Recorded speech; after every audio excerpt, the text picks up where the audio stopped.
Good evening, everybody. I am Miss Bennis.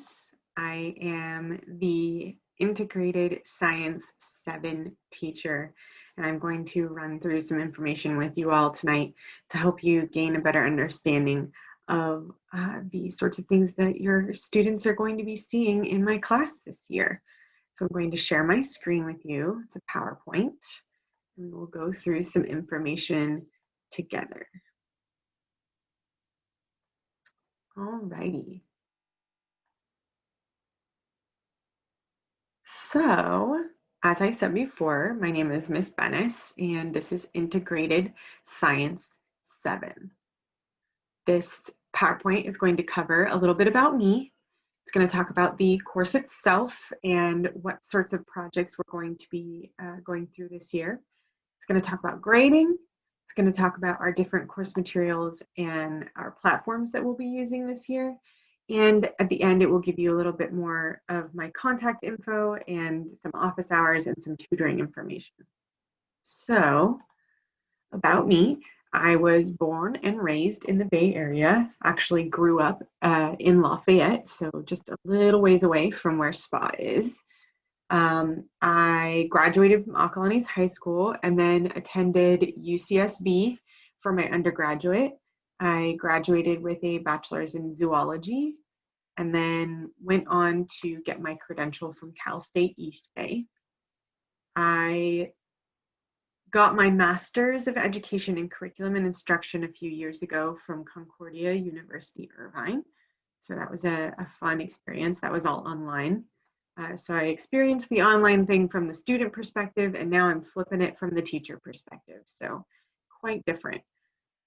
This is my 9th year teaching overall. I've been teaching science the entire time, anywhere from 9th grade to 10th grade bio and physical sciences, and now I'm dipping down into the middle school years, which I find to be really fun.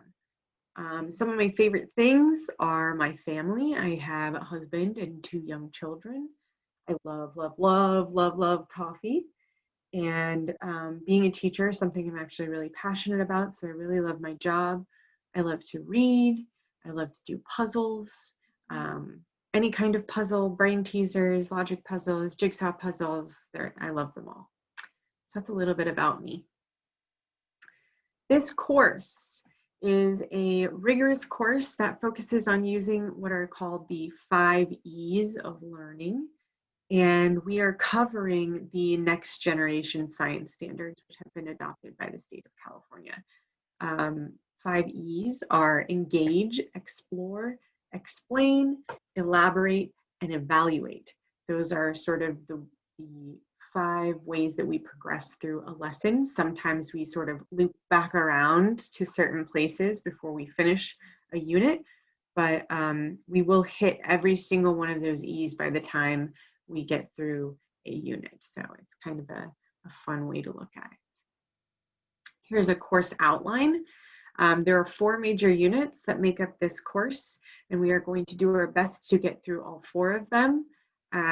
This year is very unique, so we are sort of rolling with the punches this year, and we're gonna do our best to make sure that we're getting to this stuff. The first one that we're doing right now is called a balanced biosphere, and they are going to be designing and sort of fleshing out a Hunger Games like arena. It's based on this concept of the movie franchise and the book franchise of the Hunger Games, where kids go and compete in these little mini biospheres. So they're going to be creating an arena and designing a challenge and using things like plate tectonics and natural resources and ecosystems and things like that to design this arena.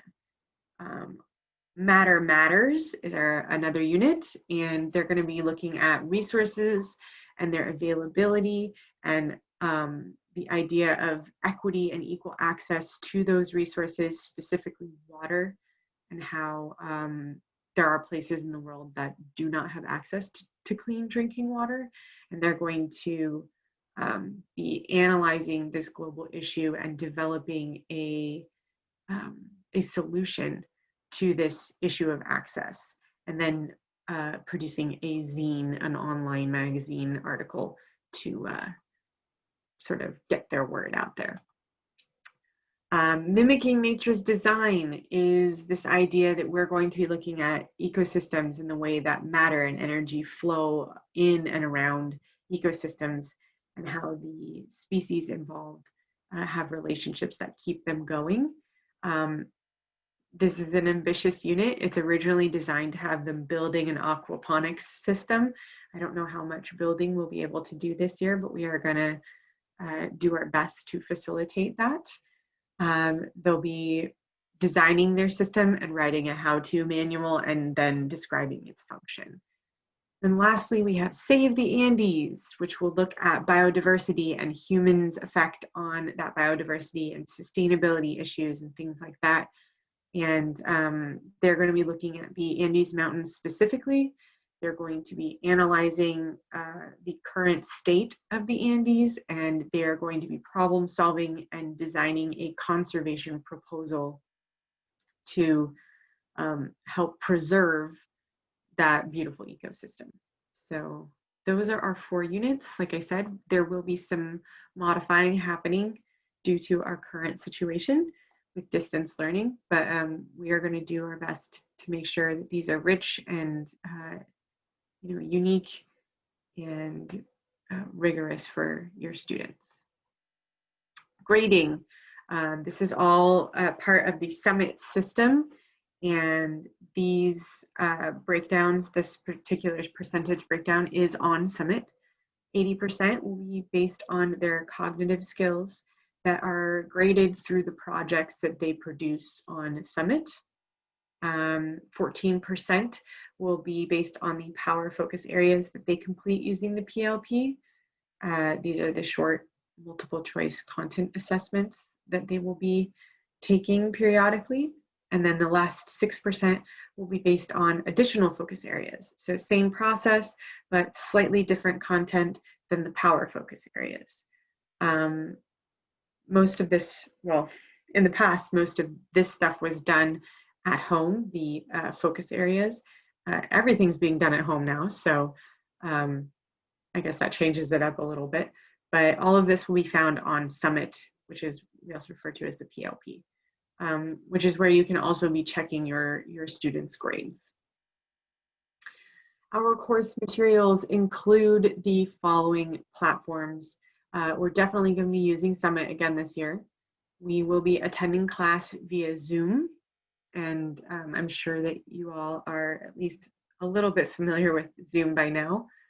We're going to be relying on Google Classroom pretty significantly this year to make sure that we are continually having access to our students and that our students have access to the materials that they need. We will be using what's called Formatives. This is an online platform where we can do warm-up tickets, we can do exit tickets, we can do little quizzes, things like that, just for participation purposes and for checking for understanding. Nearpod is another platform that allows us to create interactive lectures where the kids can actively participate in different kinds of slides. We're hoping to use this more this year to make these virtual lessons a little bit more exciting and a little bit more interesting for our students. And then Loom is a screencasting app that I will be using to create short videos that I will be then sharing with students that they can watch. These are hopefully going to be prep videos that will cover things that we're going to be doing in the next class to kind of show them, here's how you find this information, or here's the interactive that you're going to be using and how to use it. Or eventually we may actually be using these videos as a way for them to complete assignments at home on their own before coming to class. But this is stuff that you'll see in their asynchronous Wednesday work quite frequently, I'm hoping. So that is Loom. They won't necessarily be using it to film, but I will be sending them Loom links. So that's kind of where that's coming from. If for any reason your child is absent, or if they just can't get into the meeting, if there's some sort of tech issue, or if they have an appointment, or if whatever it is that gets in the way, or if they just felt really confused during class and you need to go back and rewatch some recordings, all of our class information will be online. It will be posted to Google Classroom. We will have the PowerPoints up there. We will have videos up there. We will have the recordings from Zoom. We'll have any announcements about changes to scheduling or announcements about homework or asynchronous work. It will all be posted to Google Classroom. So like I said, we're going to be relying fairly heavily on Google Classroom as a resource for your students. If you need to contact me, the best way to do so is through email. This is my Cocoa Spa email address. So if you would like to reach out to me for questions, comments, concerns, or anything like that, please do so. I'm fairly good at getting back to people within a short period of time. If for whatever reason you would rather talk on the phone, please send me an email first with your preferred times and your phone number, and we can arrange that call. I do have office hours, which take place Mondays and Thursdays at 3:30. They are by appointment, so your student or you can reach out to arrange a time for them to come and see me during those hours, and we can hopefully tackle any issues that they might be experiencing. And lastly, we have some tutoring available for your students. This information is on the website. It's also in the newsletter, and it is right here on your screen. So please absolutely take advantage of this. We have tons of different time slots open for different subjects. It is divided out into different grade level subjects.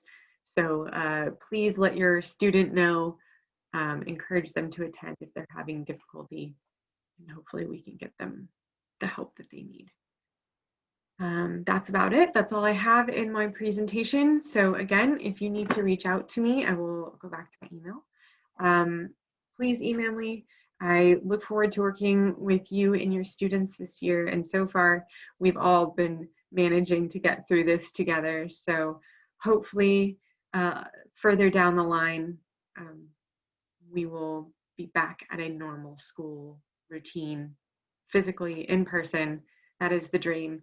So keep our fingers crossed. In the meantime, stay safe and bear with us as we navigate this brave new world.